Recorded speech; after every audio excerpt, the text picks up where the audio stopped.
Hello everyone, welcome to our YouTube channel. आज हम पढ़ने वाले हैं पॉलीमरेज चेन रिएक्शन के बारे में, जिसे हम पीसीआर भी बोलते हैं।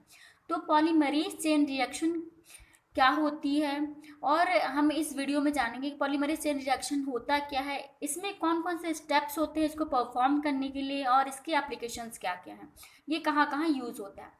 तो सबसे पहले है कि पॉलीमरेज चेन रिएक्शन क्या होती है कि एक इन विट्रो टेक्निक होती है।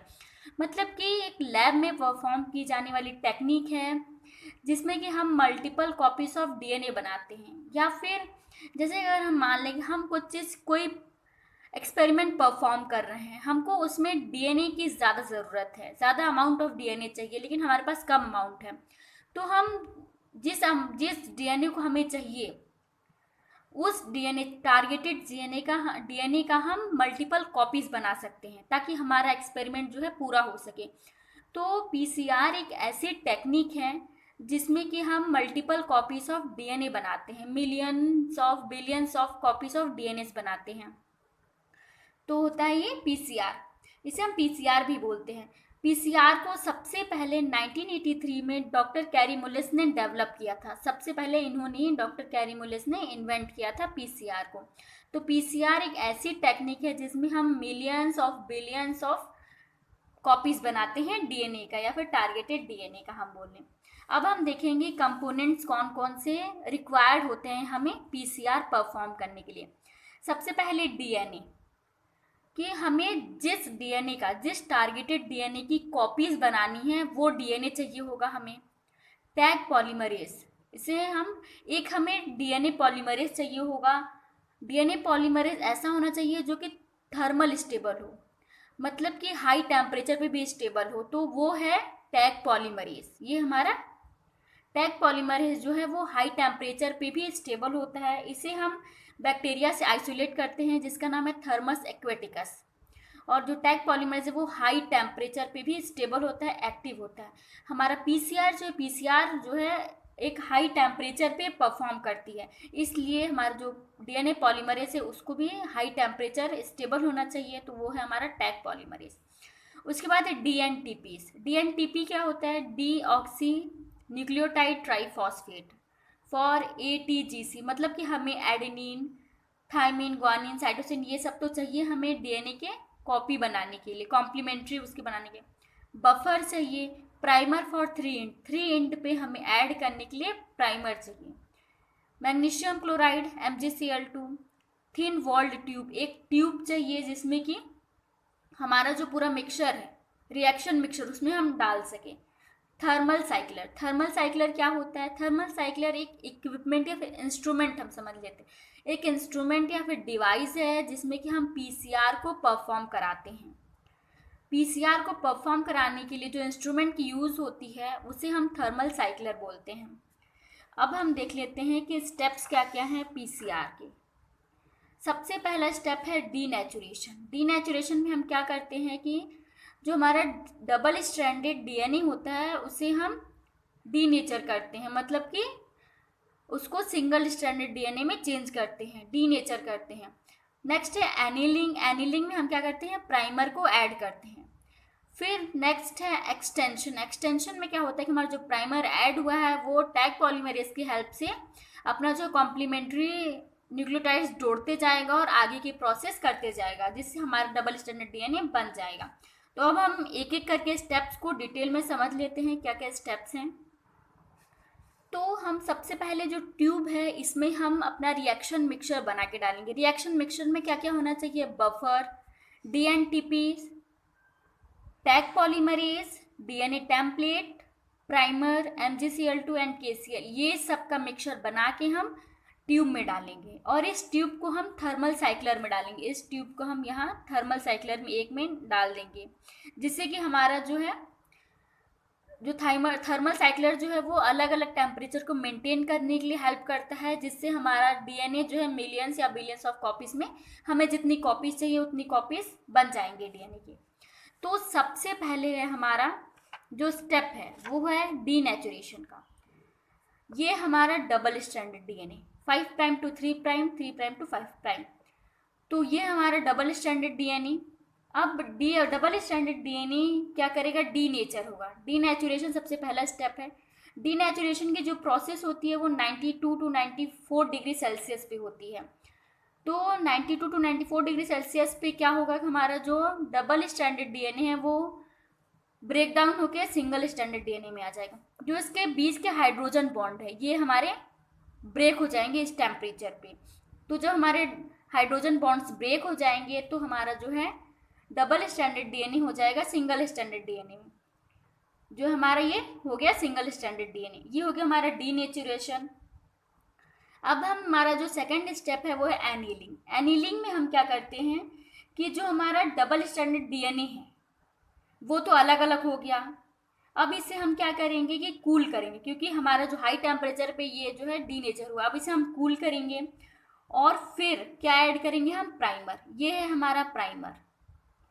प्राइमर जो है शॉर्ट ऑलिगोन्यूक्लियोटाइड डीएनए होता है।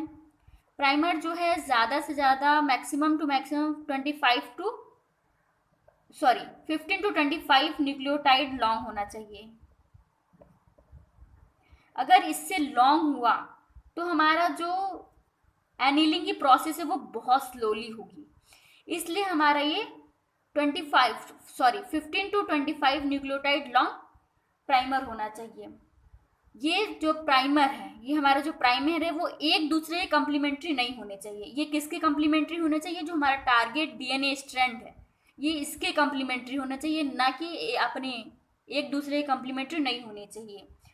और जो हमारा प्राइमर है उसका जो टेम्परेचर होता है वो डीएनए के मेल्टिंग पॉइंट से 5 डिग्री सेल्सियस कम होता है।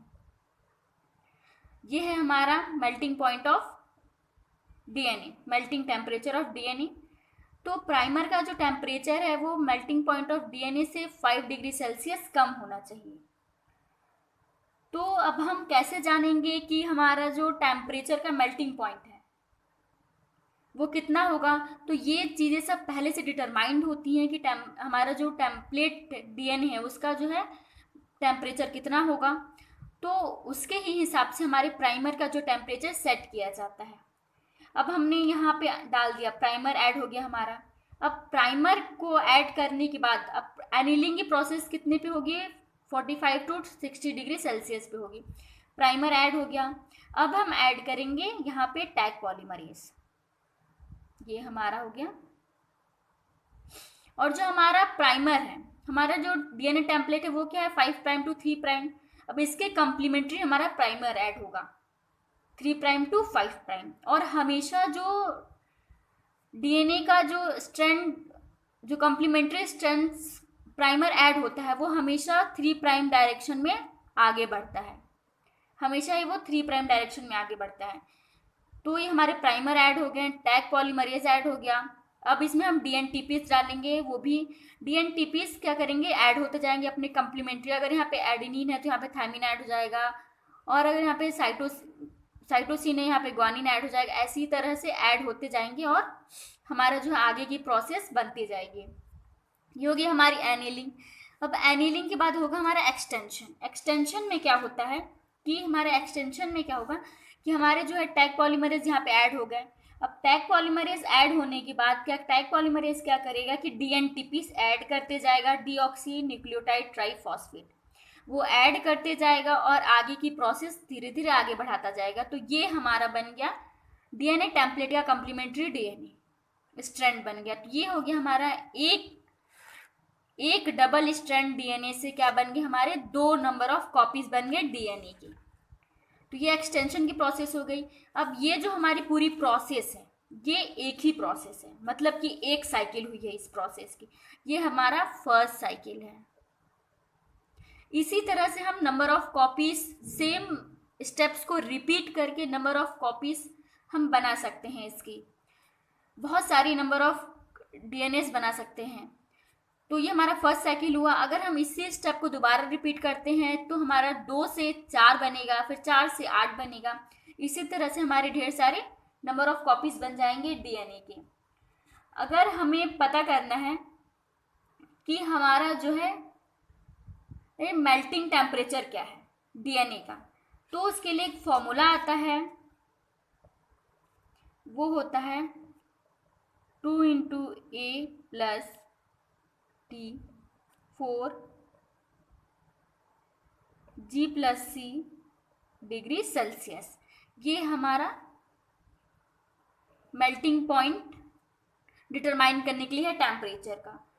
अगर हमसे कोई पूछता है, क्वेश्चन में बहुत बार पूछा जाता है कि अगर हमने डीएनए, इतना हमारे पास डीएनए था, इतना अमाउंट, और हमने 30 साइकिल्स या फिर 50 साइकिल्स के बाद हमारे पास कितने नंबर ऑफ कॉपीज होंगे डीएनए के, तो उसके लिए एक फॉर्मूला आता है, वो है MF = MI × 2N।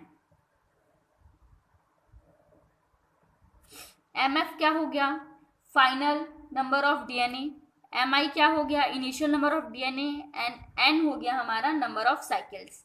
तो अधिकतर हमारा नंबर ऑफ साइकिल्स दिए रहते हैं और इनिशियल नंबर ऑफ डीएनए भी दिया रहता है कि हमारे पास इतना डीएनए है तो इतने साइकिल्स के बाद कितना होगा। तो आप इस फॉर्मूले से आप उस साइकिल को, नंबर ऑफ डीएनए को निकाल सकते हैं कि हमारे पास कितने number of copies of DNA मिलेंगे। ये है हमारा स्टेप। अब हम जान लेते हैं कि एप्लीकेशन क्या है पीसीआर के। अगर हम एप्लीकेशन की बात करते हैं तो पीसीआर का एप्लीकेशन बहुत वास्ट है, बहुत सारी चीज़ों में पीसीआर का यूज होता है। जैसे कि diagnosis of genetic diseases, genetic diseases को हम डायग्नाइज कर सकते हैं पीसीआर को यूज़ करके कि हाँ कौन सी जेनेटिक डिसीजेस हैं, कहाँ से इनहेरिट हुई हैं ये, और उसमें क्या क्या चेंजेस हैं। हम ये सब जेनेटिक डिसीजेस डायग्नाइज कर सकते हैं एप्लीकेशन ऑफ पीसीआर से। फिर जेनेटिक फिंगरप्रिंट्स, जैसे कि हम बहुत सारे लोग सीआईडी देखते होंगे, सब लोग को पता है सीआईडी जो है, तो फॉरेंसिक में उसमें क्या करते हैं कि हम फिंगरप्रिंट्स भी लेते हैं। तो जेनेटिक फिंगरप्रिंट्स जो है पीसीआर की मदद से क्रिएट हो सकते हैं, बनाए जा सकते हैं genetic fingerprints. Detection and diagnosis of infectious diseases, हमारी बॉडी में जो इन्फेक्शन हुआ है या कोई भी इन्फेक्शन के थ्रू डिसीज हुआ है तो उसे हम डायग्नाइज कर सकते हैं, डिटेक्ट कर सकते हैं कौन से इन्फेक्शन से हुआ है, कौन से डिसीज है, ये सब हम जो है डिटेक्ट कर सकते हैं पीसीआर की यूज़ से। पीसीआर इन रिसर्च, रिसर्च में भी बहुत वास्ट इसका यूज़ है पीसीआर का।